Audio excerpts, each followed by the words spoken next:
In 1964, Brazil unleashed its first ever produced horror film titled At Midnight I'll Take Your Soul.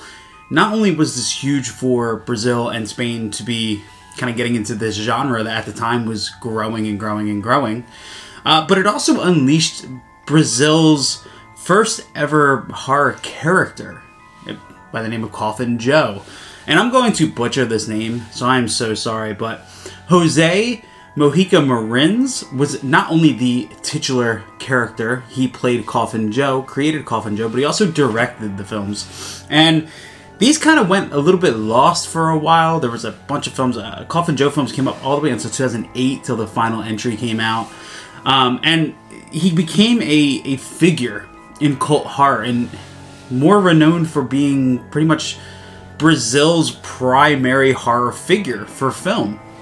At the time, you know, the U.S. had Dracula and Frankenstein and those Universal monsters and all, but Brazil didn't have that. So now in comes Coffin Joe. And the movies kind of get lost a little bit, right? They were kind of gone and forgotten about a little bit, only really known to cult horror film, fans and stuff like that. I didn't even know about them until I was introduced to them. And then 2024, we get, from of all companies, Arrow Video, Inside the Mind of Coffin Joe, this massive, massive Arrow box set that features so much Coffin Joe, your head will absolutely explode. And I thought, how cool would it be to dive into this set comprehensively and as deeply as I can? So this is part one of a new little series I'm doing on here called Inside the Mind of Coffin Joe. And today we're going to be talking about At Midnight I'll Take Your Soul.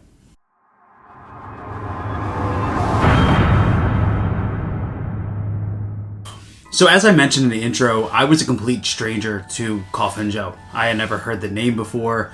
I've never seen the face before. I knew nothing about this character.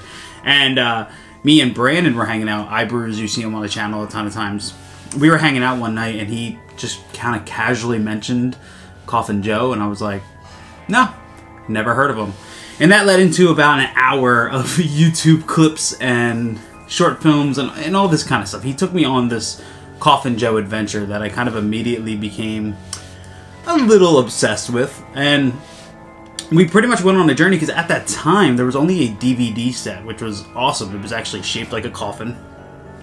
And I don't know offhand how many of the films were actually in there, and I'm sure the quality wasn't fantastic. And it kind of was like, if I come across it, I want to buy it.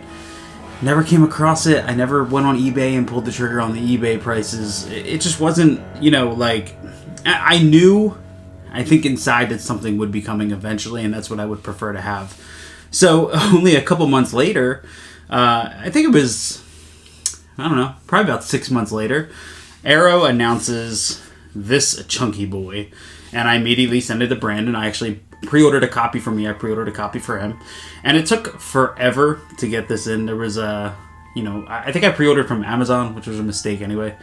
And it got delayed, and then there was a disc error, and there was just all kinds of stuff, right? So it took forever for this big old thing to come in. But the thing that's interesting to me is the discovery of something new. So last night, I got home from work, and I was like, you know what? I was like, let me dive into this. So I threw on the first film, At Midnight I'll Take Your Soul. And I was like, let me just see kind of what this is like. Like, let me get into this. And I had like the wildest, I think it's 83 minutes of my life. It's very rare that I don't touch my phone while watching a movie. And I don't define good movies as like, I don't touch my phone when I'm watching them. That's not really a defining thing for me, but I just became enamored with the viewing experience and really into the character and the visuals and all that stuff as a black and white film. And that's when I was like, you know what, I would love to take as deep a dive as I can into this franchise and kind of look at this set and this release and break it down. So inside of this set here, inside of this box set, there is 2, 3, 4, 5 cases of films. And I think total there is 1, 2, 3, 4, 5, 6, 7, 8. I think 10 films, including a documentary, are in here. I might be wrong. It's either 9 or 10 films, but I figured with box sets, I want to talk about movies. That's what I want to do on this channel. So that's what I was like, let me go over all of these, and it'll be great for me. I'll learn things I've never learned before, and hopefully if you're interested in picking up this set, these videos can kind of become like the definitive guide for you to check this out, or just follow along as we go. So I have my notes to my left, Coffin Joe to the right, and we're going to talk about At Midnight I'll Take Your Soul real quick. And this was interesting because, first of all, I love the artwork on these releases. I think this is... I've been a pretty heavy Arrow collector for a while. You can actually see them all like right up here. And I obviously love their artwork, but took it to the next level with this release. So let me just show you, I have the first case here. Look at this art on here. Sorry about any glare as I'm trying. But there's your art. You have your back information here.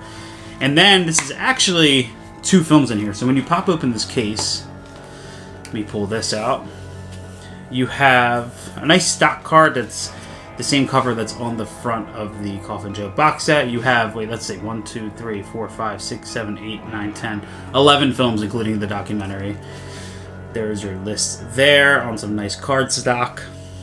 And then we have 2 card stocks that have new work and the original theatrical. So this is for At Midnight I'll Take Your Soul.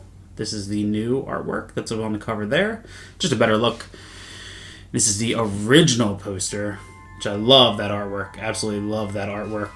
And then part of this, too, we'll be talking about is a documentary that was created in 2001 about the life of Jose, I'm going to mess up this name so much, of Coffin Joe, basically. And on here you have the newly commissioned artwork for this documentary that is featured on the same disc as the first film, and then you have the original poster right here, if I can get that to focus. So these are cool. And then in here as well, you actually have so Coffin Joe, for those who don't know, he's an undertaker in this small town in Brazil. So this is his business card right here. Check that thing out. So pretty cool little addition.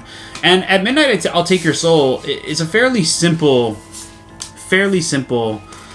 concept where basically we're introduced to Coffin Joe, who is a little bit of a odd guy in his town. He has crazy views of religion and all that stuff. He believes that he's better than everybody. You know, he's an undertaker and he's responsible for everybody's funerals. And he kind of goes around bossing everybody around and just kind of being, you know, a bit of a dick, basically, because of his superiority complex. And he believes that he needs to, for his beliefs, he needs to have a son. So the whole movie he's running around looking for a capable candidate to give birth to his son because his current wife is unable to birth a son. And the movie's interesting because at 83 minutes it moves fairly quick. I saw some reviews of some people and they were like, oh, this movie's really slow, it's really this, it's really that. I actually found myself, I used to be a big fan of long run times and stuff. Now I really appreciate when I sit down with an 80-minute film because there's not a lot of time for fluff. And when you have 80 minutes of time to present a story and characters and build everything and create the events, it needs to be efficient. There's really no time to play around or else you're going to get what feels like an incomplete experience for your viewer. So at 83 minutes, At Midnight I'll Take Your Soul moves. It's very fast. The black and white is beautiful. This is such a great movie. There are moments... It's interesting because I started doing some research last night while I was watching this. Or after I was done watching it, I mean.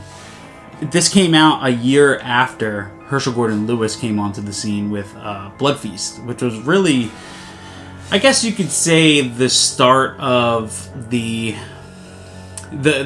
gore craze that came to film. Herschel Gordon Lewis, obviously very inspired and involved in the Grand Guignol, which was a theater that pretty much did make like this gore, sex, horror plays and did all these sight gags and stuff that have never been seen before in film and in practical effects. And then Herschel Gordon Lewis in '63 came around and really kind of shocked everybody by putting that on film. And Blood Feast, by today's standards, is very, very tamed compared to, you know, how far we've come today with what we're allowed to see in film and what we're able to handle and what is considered extreme.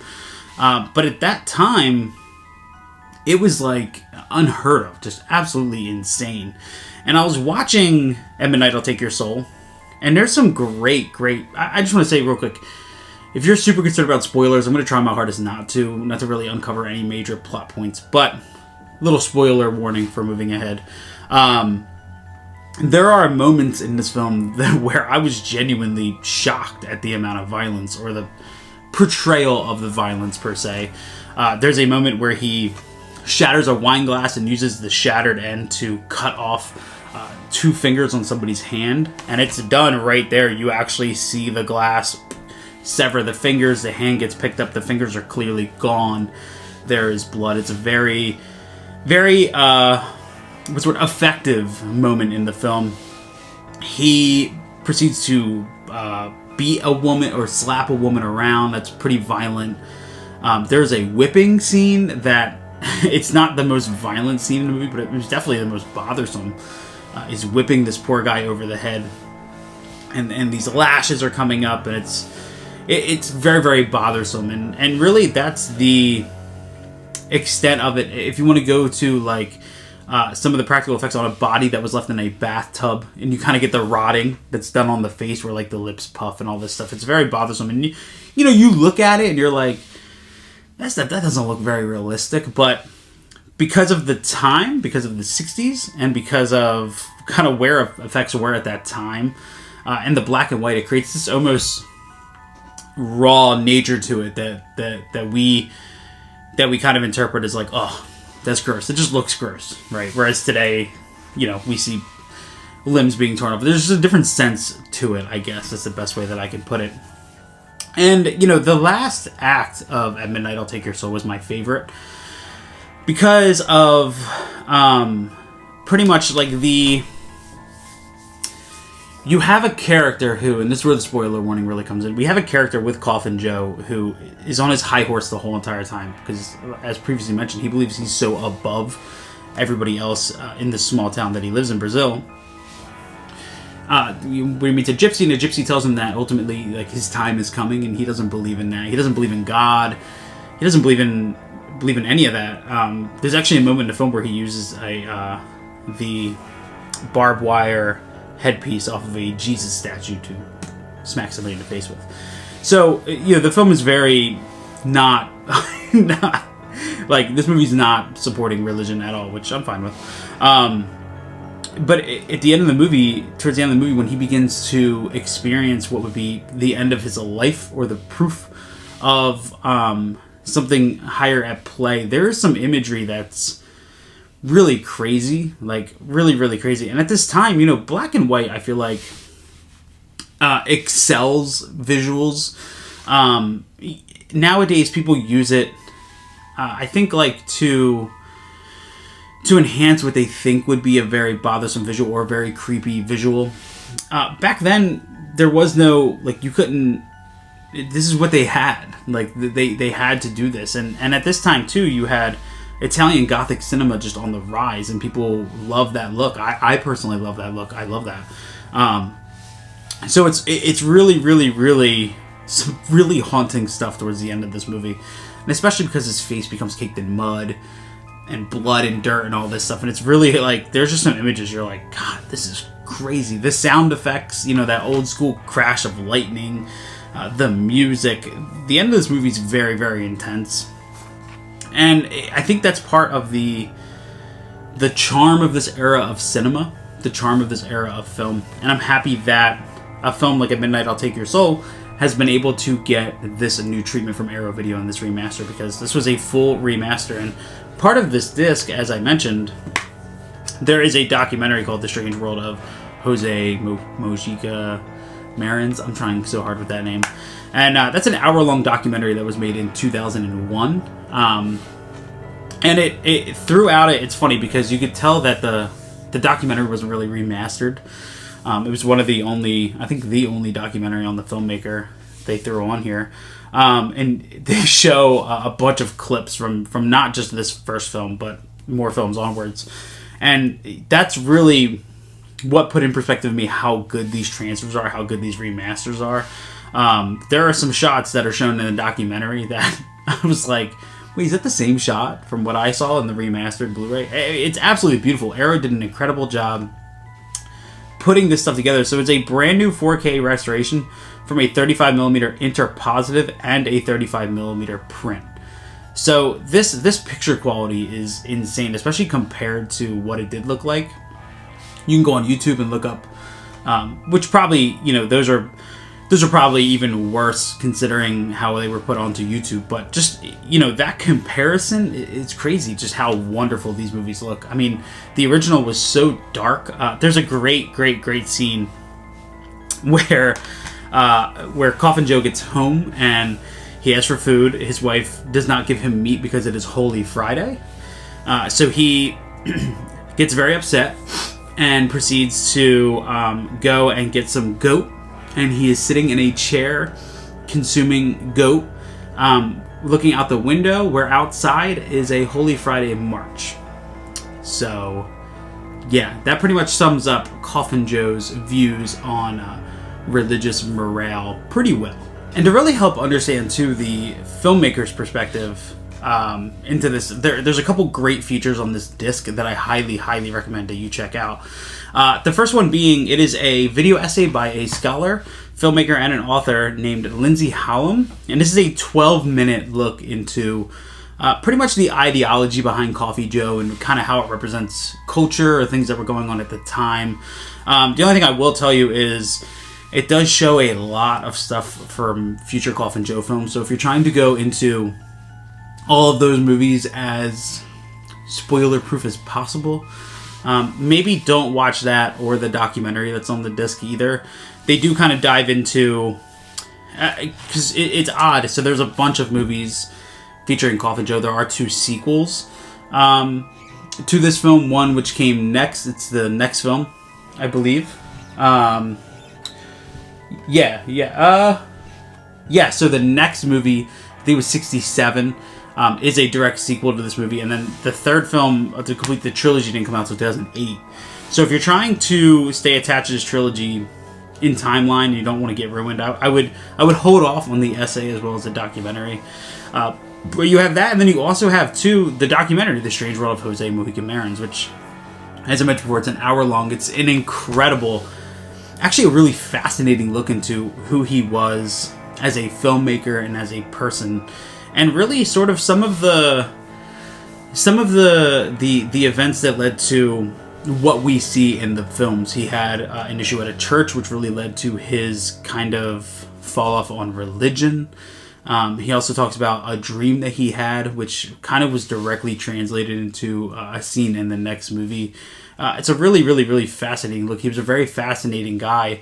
And there's some crazy stories that he tells throughout about how many actors and actresses he worked on that died. Never on his set. Never on the set. But they have died. Or they died around. And how a bunch of his films were considered cursed productions and all of this stuff. So there's a ton of interesting info in that documentary.